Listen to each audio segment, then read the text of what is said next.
Ceturtā nodaļa. Mans neveiksmīgais bēgšanas mēģinājums uz Himalajiem. Izeju no klases, izmantojot kādu nenozīmīgu ieganstu un nolago ekipāžu. Apstājies ieliņā tā, lai no manas mājas neviens tevi nevar redzēt. Tie bija mani pēdējie norādījumi Amaram Mitaram, vidusskolas draugam, kurš plānoja doties kopā ar mani uz Himalajiem. Mēs bijām nolēmuši savu bēgšanu realizēt nākamajā dienā. Bija nepieciešams ievērot piesardzības pasākumus, jo mans brālis Ananta uzmanīja mani ar modru aci. Viņš bija apņēmies izjaukt mans bēgšanas plānus, kur viņaprāt bija man pirmajā vietā. Amulets, kā garīgs raugs, klusi veica manī savu darbu. Es cerēju starp Himalaju sniegiem atrast skolotāju, kuras seja bieži rādījās manās vīzijās. Mūsu ģimene tagad dzīvoja Kalkutā, kur tēvs bija nosūtīts patstāvīgā darbā. Pēc patriarchālās Indijas paražas Ananta bija atvedis savu līgavu dzīvot mūsu mājās. Šeit, mazā bērniņa istabā, es nodevos ikdienas meditācijām un sagatavoju savu prātu dievišķā meklējumiem. Neaizmirstamais rīts uzausa lietains, kas nevēstīja neko labu. Izdzirdot uz ceļa Amara ekipāžas riteņus, es steigā iesēju segās sandaļu pāri, 2 gurnu apsējus, lūkšanu kreļu virteni, Lahirī Mahasājas attēlu un Bhagavad Gītu. Šo vīstokli es izmetu pa savu 3. stāvu logu, noskrēju lejā pa kāpnēm un pagāju garām savam tēvocim, kas pie durvīm pirka zivis. Kas par satraukumu? Viņa skatiens aizdomīgi pārslīdēja mani. Es viņam izvairīgi uzsmaidīju un izgāju uz ieliņas. Ar konspiratīvu piesardzību savācu savu saini un pievienojos Amaram. Mēs devāmies uz Čandī Čauka tirdzniecības centru. Mēnešiem ilgi mēs bijām taupījuši savu pusdienu naudu, lai nopirktu angļu drēbes. Zinot to, ka mans gudrais brālis bez grūtībām varētu tēlot detektīvu, mēs domājām pārspēt viņu viltībā, uzvelkot eiropiešu apģērbu. Pa ceļam uz staciju mēs iegriezāmies pie mana brālēna, Džotina Goša, kuru es saucu par Džitandu. Viņš bija jauns konvertīts, kas ilgojās pēc guru Himalajos. Mums arī priekš viņa bija sagatavots jauns uzvalks, kur viņš uzreiz uzvilka mugurā. Mēs cerējām, ka esam labi nomaskējušies. Dziļa pacilātība piepildīja mūsu sirdis. Viss, kas mums tātad nepieciešams, ir audekla kurpes. Es aizvedu savus biedrus uz veikalu, kur bija izlikti apavi ar gumijas zoli. Ādas izstrādājums var darināt tikai dzīvniekus nogalinot, tāpēc tiem nevajadzētu būt līdz šajā svētajā ceļojumā. Es apstājos uz ielas, lai noņemtu ādas vākus no savas Bhagavad Gītas, kā arī ādas siksnas no manas Anglijā darinātās safārī cepures.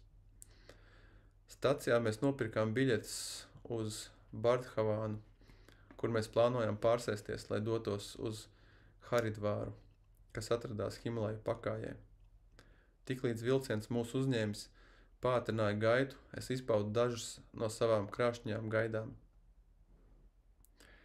Iedomājieties tikai, es iesaucos.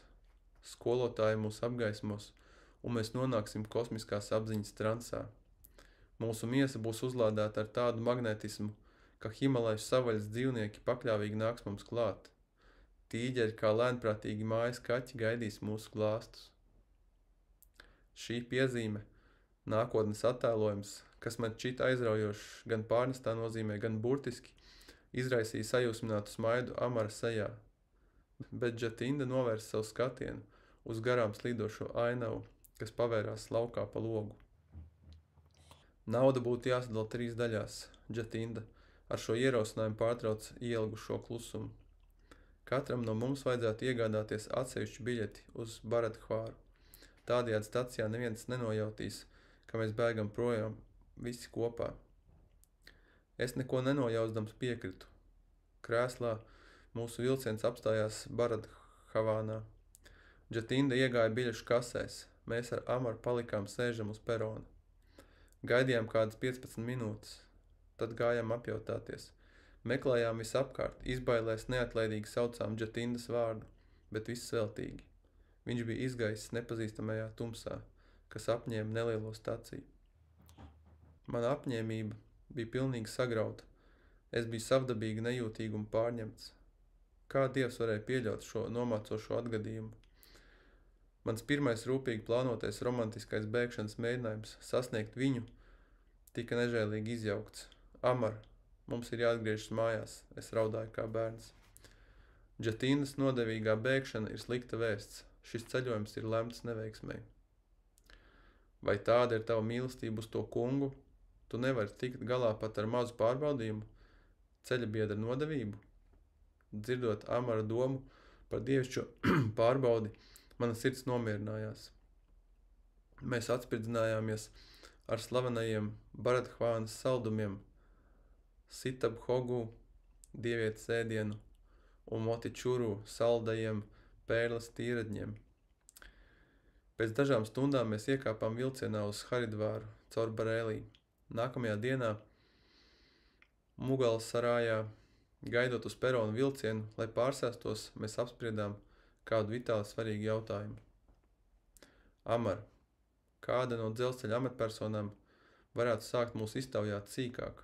Es negribu novērtēt par zemu savu brāļa attapību. Nav svarīgi, kāds būs iznākums, bet es runāšu patiesību. Viss, ko es lūdzu tev, kunda, stāvi klusu, nesmējies un arī nesmīdi, kamēr es runāju.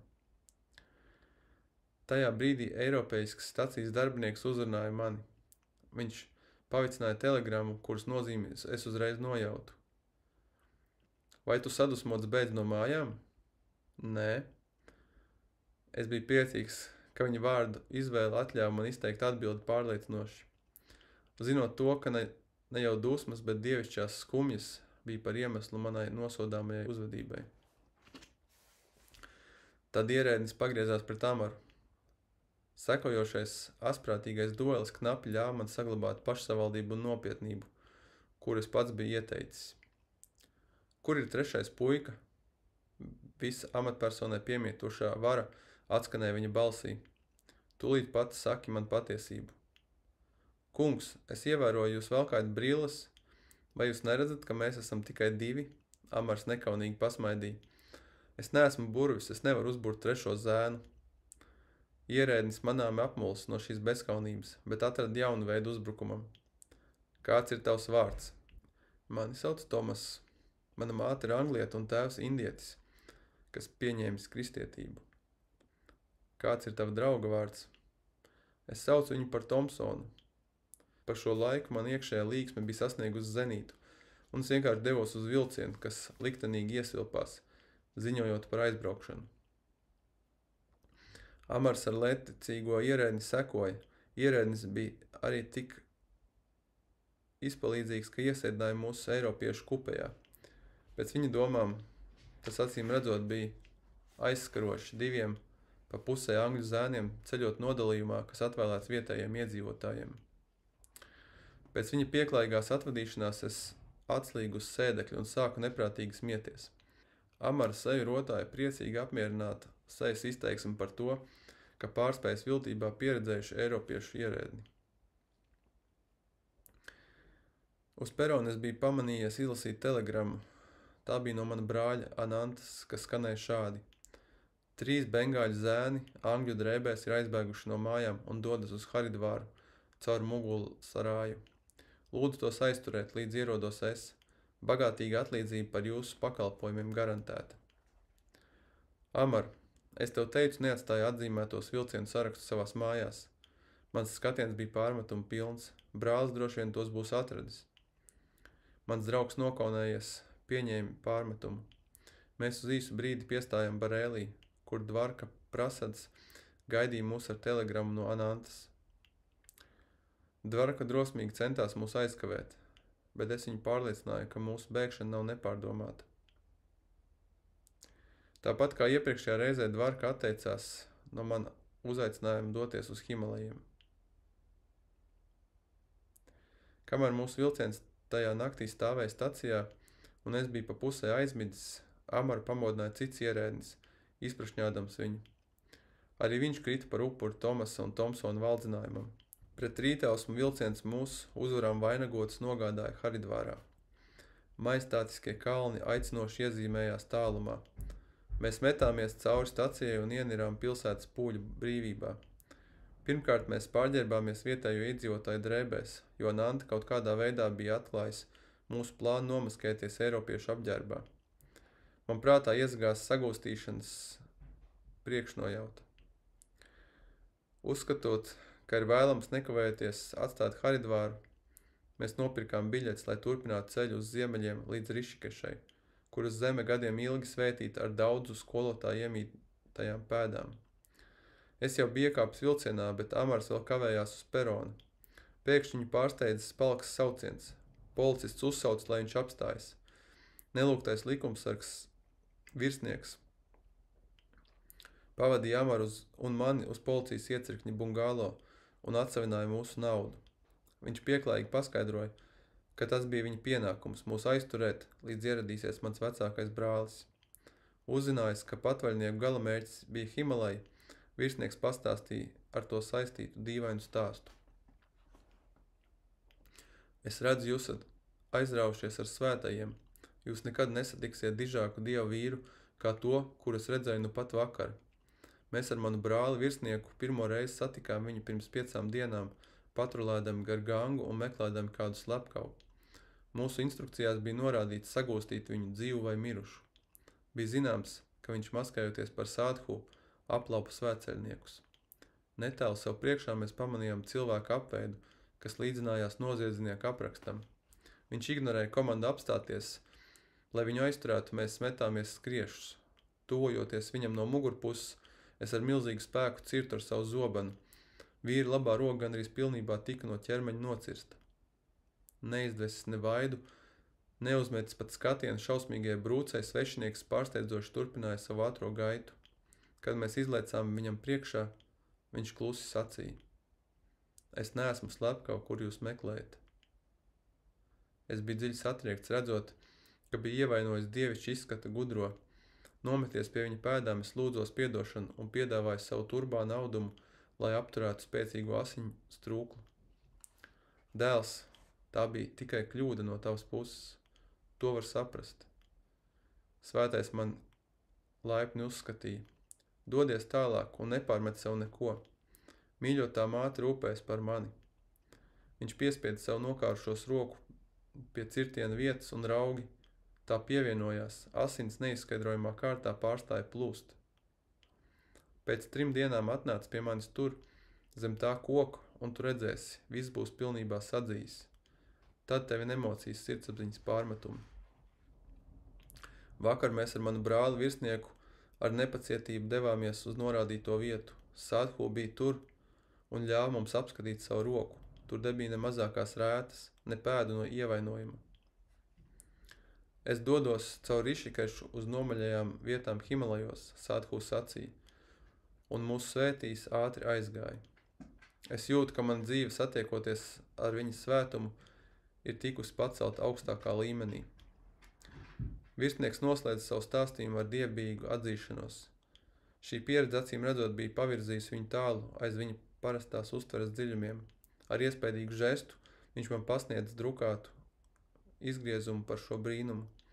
Parastajā sagrozītajā veidā, kā to pasniedz sensacionāla tipa laikraksti, kuru diemžēl pat Indijā nav mazums, reportiera versija bija nedaudz pārspīlēta. Tā norādīja, ka Sādhu bija gandrīz nocirsta galva. Mēs ar Amaru nožēlojām, ka bijām palaiduši garām lielisku jogu, kas varēja piedot savam pārdarītājam tādā kristuma līdzīgā veidā. Indija pēdējos 2 gadsimtos ir bijusi materiāli nabadzīga, tomēr tā ir dievišķās bagātības neizsmeļami krājumi.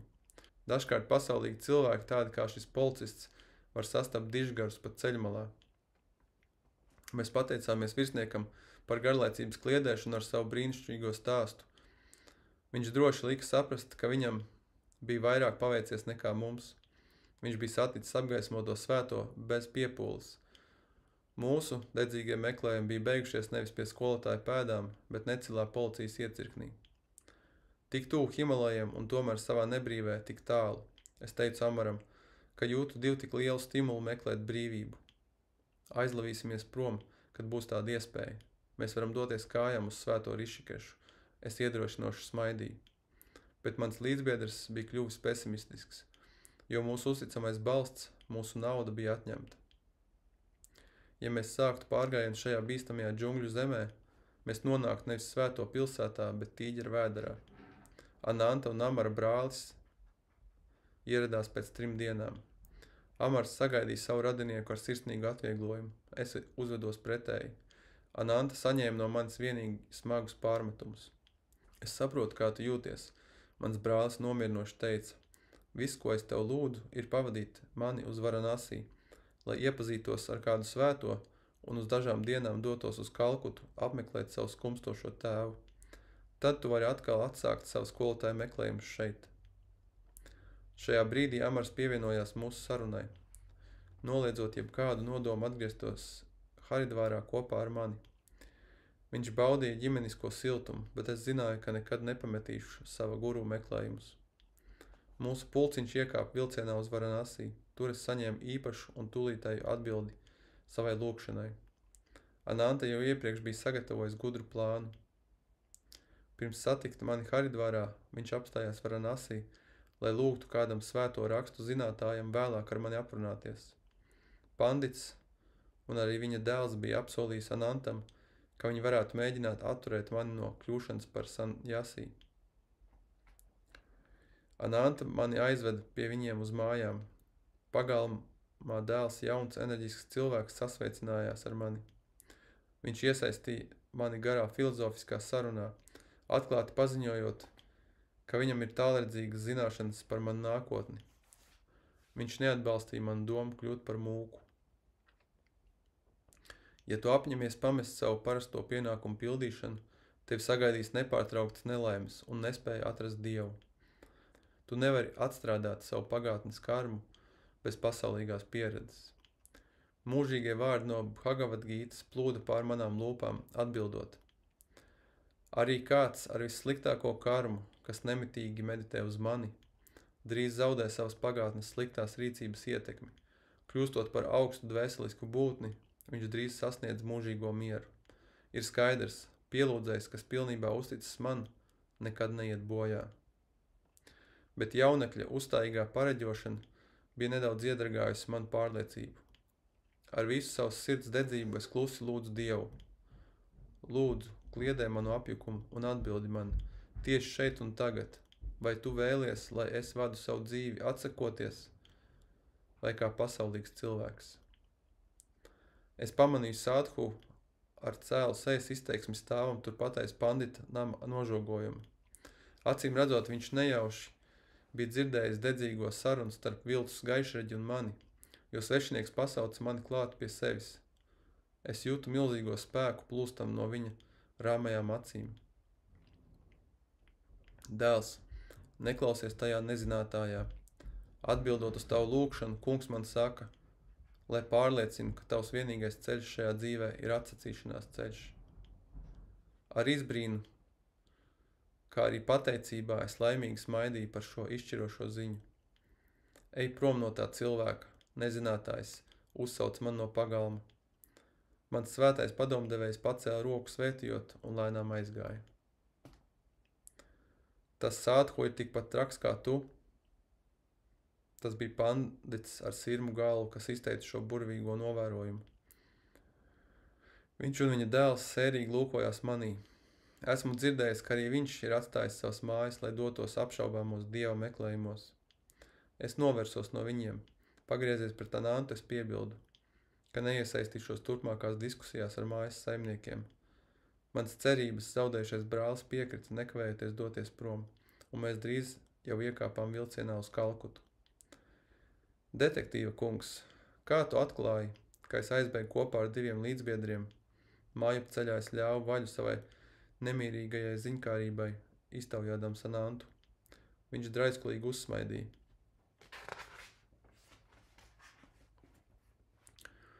Tavā skolā es uzzināju, ka Amars bija atstājis savu klasi un nebija atgriezies. Nākamajā rītā es devos uz viņa mājām un atradu vilcienu sarakstu ar piezīmēm. Amara tēvs tikko grasījās doties prom ekipāžā un sarunājās ar važoni. Mans dēls šobrīd nebrauks ar mani reizē uz skolu, viņš ir pazudis, tēvs kurnēja. Es dzirdēju no brāļa Važoņa, ka jūsu dēls un 2 citi tērpušies eiropiešu tērpos iekāpa vilcienā Haorā, vīrs paziņoja. Viņi uzdāvināja savas ādas kurpes ekipāžas Važonim. Tā man bija 3 pavadieni, vilciena kustības grafiks, 3 zēni un angļu stila apģērbs. Klausoties Anantas atklātībā, manī jaucās līgsme un īgnums. Mūsu dāsnums pret Važoni bija nedaudz nevietā. Protams, es steidzos nosūtīt telegrammas staciju ierēģiem visās pilsētās, kuras Amars vilcienu sarakstā bija pasvītrojis. Viņš bija atzīmējis Barēlī, tā es sazinājos ar savu draugu tur Dvarku. Pēc aptaujām mūsu apkārtnē Kalkutā es uzzināju, ka brālēns Džatinda vienu nakti nebija mājās un pārdās nākamajā rītā eiropiešu apģērbā. Es viņu uzmeklēju un uzaicināju vakariņās. Mans draudzīgās izturēšanās pilnīgi atbruņots, viņš to pieņēma. Pa ceļam, viņam nemaz nenojaušot, es vadīju viņu uz policijas iecirkni. Viņi ielenca vairāk virsnieku, kurus es jau iepriekš biju izvēlējies pēc to biedējošā izskata. To draudošie skatieni lika Džatindam piekrist izskaidrot savu noslēpumaino rīcību. Es sāku savu ceļu uz Himalajiem apņēmīgā, garīgā noskaņojumā. Viņš paskaidroja. Izredzes satikt skolotājus piepildīja man ar iedvesmu, bet tiklīdz Mukunda teica, mūsu ekstāzes laikā Himalaja alās tīģeri tik saburti un sēdēs ap mums kā pieredzināti kaķēni. Man asins dzīslās sastinga. Mana piera norasoja augstiem sviedriem. Es domāju, ko tad, ja mūsu garīgā transa spēks nebūs mainījis tīģeru nikno dabu, vai arī tad viņi pret mums izturēsies ar mājas kaķu laipnību. Savām gara acīm es jau redzēju sevi piespiedu ieslodzījumā kāda tīģera vēderā, nonākot tur nevis uzreiz ar visu ķermeni, bet sadalīts atsevišķās ķermeņa daļās. Manas dusmas par Džatindas pazušanu izgaisa smieklos. Vilcienā saņemtais jautrais izskaidrojums bija to visu ciešanu vērts, ko viņš man sagādāja. Man jāatzīstas, ka sajūtu nelielu gandarījumu. Džatinda arī nebija izbēdzis no sastapšanās ar policiju. Ananta, tu esi dzimis detektīvs. Manā uzjautrinātajā skatienā neizpalika zināms sarūktinājums. Un man jāpasaka Džatindam, ka es esmu priecīgs, jo viņš, kā tas izrādās, rīkojās nevis nodevības vadīts, bet vienīgi tālredzīga pašsaglabāšanās instinkta dzīts. Mājās Kalkutā tēvs sirsnīgi lūdza man savaldīt savus klaņot gribošās kājas vismaz līdz manu vidusskolas studiju pabeigšanai. Manas prombūtas laikā viņš savā mīlestībā izauklējis ieceri sarunāt svēto panditu Svamī Kebalānandu, lai viņš regulāri nāk pie mums uz māju. Šis gudrais būs tavs sanskrita skolotājs, mans tēvs pārliecinoši paziņoja. Tēvs cerēja apmierināt manas reliģiskās ilgas ar mācīta filozofa norādījumiem, bet plāni tika smalki izmainīti. Mans jaunais skolotājs bez prātuļojušas garlaicības uzkurināja ogles manai tieksmē pēc dieva. Tēvam nezinot, Svamī Kebalānanda bija Cildens Lahirī Mahasājas māceklis. Guru, kuram nebija neviena līdzīga, bija tūkstošiem mācekļu, kuri bija klusi piesaistīti viņam ar viņa dievišķā magnētisma neatvairāmību. Es uzzināju vēlāk, ka Lahirī Mahasāja bija bieži raksturojis Kebalānandu kā rišī, apgaismoto gudro. Krāšņas matu cirtas ieskāva mana skolotāja skaisto seju. Viņa tumšās acis bija naivas un vērās ar bērna skaidrību. Viss viņa nelielā auguma kustības iezīmējās ar mierīgu nosvērtību. Arvien maigs un mīlošs, viņš stabili sakņojās mūžīgajā apziņā. Daudzas no mūsu laimīgajām kopā pavadītajām stundām tika veltītas dziļai krija meditācijai.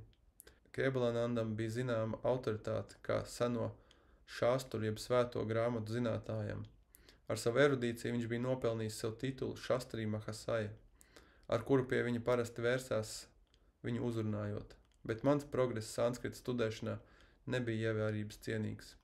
Es meklēju katru iespēju novērsties no prozaiskās gramatikas un runāt par jogu un Lahirī Mahasāju. Kādu dienu mans skolotājs piekāpās un pastāstīja kaut ko no dzīves ar savu skolotāju. Man bija reti paveicies, jo es varēju palikt pie Lahirī Mahasājas 10 gadus. Viņa mājas Varanasī bija mans ikvakara svētceļojuma galamērķis. Guru vienmēr bija savā mājas pirmajā stāvā nelielajā priekšējā viesistabā. Viņš sēdēja lotus pozā uz koka sēdekļa bez atzeltnes. Viņa mācekļi rindojās puslokā viņam iepretīm. Viņa acis mirdzēja un dejoja ar dievišķu prieku. Tās bija ar vienu pusaizvērtas, raugoties ar iekšējo redzi mūžīgās svētlaimes plašumos. Viņš reti runāja gari, reizēm viņa skatiens pievērsās kādam studentam, kam bija nepieciešama palīdzība. Dziedinoši vārdi, tad kā gaismas lavīna plūda pār viņa lūpām. Neaprakstāms miers uzplauka manī, kad skolotājs man dāvāja savu skatienu. Es biju viņas smaržas caurstrāvots, tā plūda kā no bezgalības lotosa. Būt kopā ar viņu, pat nebilstot ne vārda, dienām ilgi bija pieredze, kas mainīja visu manu būtību. Ja kāds neredzams šķērslis uzradās manā koncentrēšanās ceļā, es meditēju pie guru kājām. Turpat vissmalkākos stāvokļus man izdevās sasniegt viegli. Šādu uztveri es nepiedzīvoju mazāku skolotāju klātbūtnē. Skolotājs bija dzīva dieva svētnīca, kuras noslēpmainās durvis caur pielūgsmi tika atvērtas visiem mācekļiem. Lahiri Mahasaja nebija skrupulos svēto rakstu tulks. Bez piepūles viņš iedziļinājās dievišķajā bibliotēkā. Viņa vārdi un domas aumaļām plūda pār viņa lūpām kā no vizenības avota. Viņam bija brīnumaina atslēga, kas atklāja dziļo filozofisko zinātni, kas gadsimtiem ilgi bija paslēpta vēdu. Lūgts izskaidrot dažādus apziņas līmeņus, kas minēti senajos tekstos, viņš smaidīdams piekrita. Es iziešu cauri šiem līmeņiem un nekavējoties jums pastāstīšu, ko es uztvēru. Tādējādi viņš bija diametrāli pretējs tiem skolotājiem, kuri uztic svētos rakstus atmiņai un tad izsaka teorētiskus spriedalējumus. Lūdzu izklāsti svētās sforas tiklīdz, kā to nozīme ienāk tavā prātā. Nerunīgais guru nereti deva šādu rīkojumu tuvējiem māceklim. Es virzīšu tavas domas, lai tiek pateikts pareizais skaidrojums. Tādā veidā daudz no Lahiri Mahasajas uztvertā tika pierakstīts ar dažādu studentu apjomīgiem komentāriem. Skolotājs nekad neatbalstīja verdzisku ticību. Vārdi ir tikai čaulas, viņš teica. Iegūstiet pārliecību par Dieva klātbūtni, izmantojot savu paša priekpilno kontaktu meditācijā. Nav svarīgi, kāda bija mācekļa problēma. Guru ieteica krija jogu tās atrisināšanai. Jogas atslēga nezaudēs savu spēju, kad es vairs nebūšu savā ķermenī blakus, lai vadītu jūs. Šo tehniku nevar ielikt rāmjos, pierakstīt, ielikt plauktā un aizmirst, tādā veidā kā teorētiskās idejas. Turpiniet nemitīgi savu ceļu uz atbrīvošanos, izmantojiet krija jogu, kuras spēks slēpjas praksē.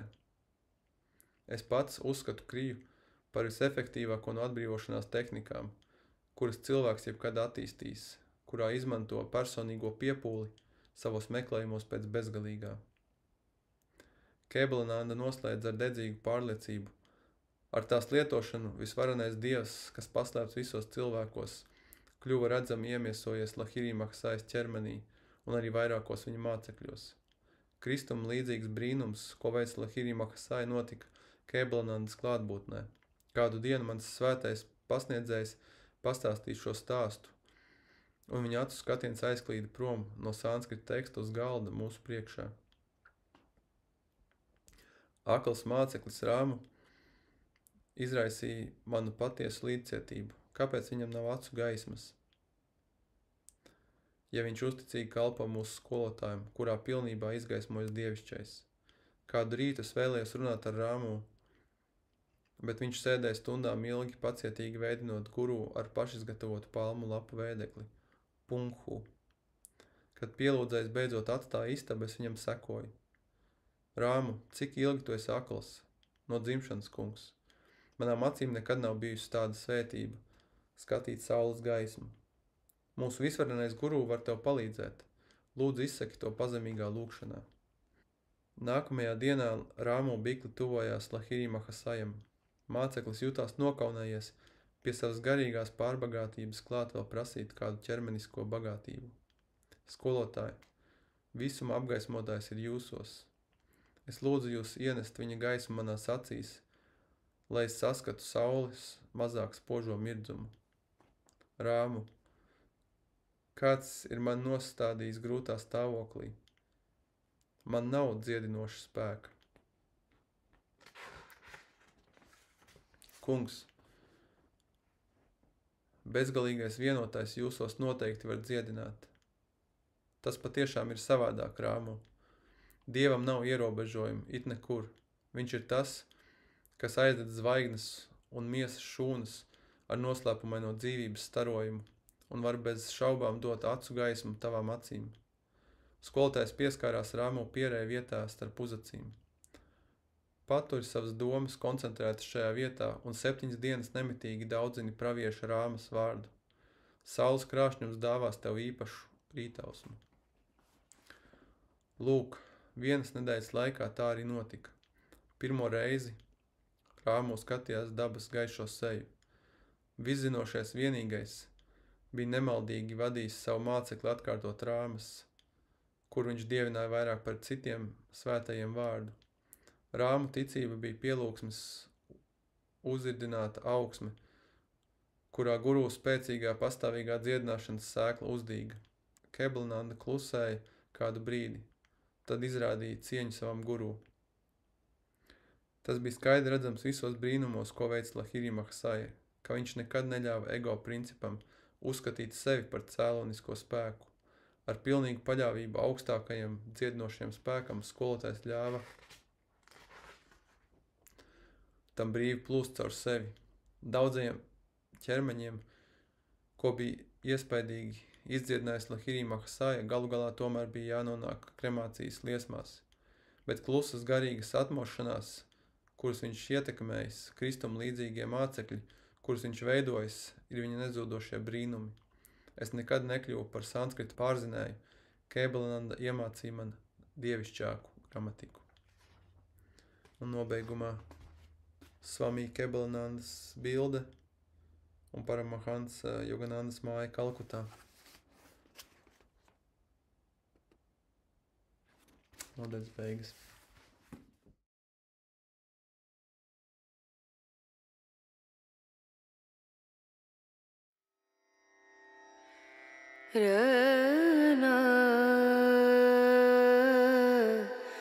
Ra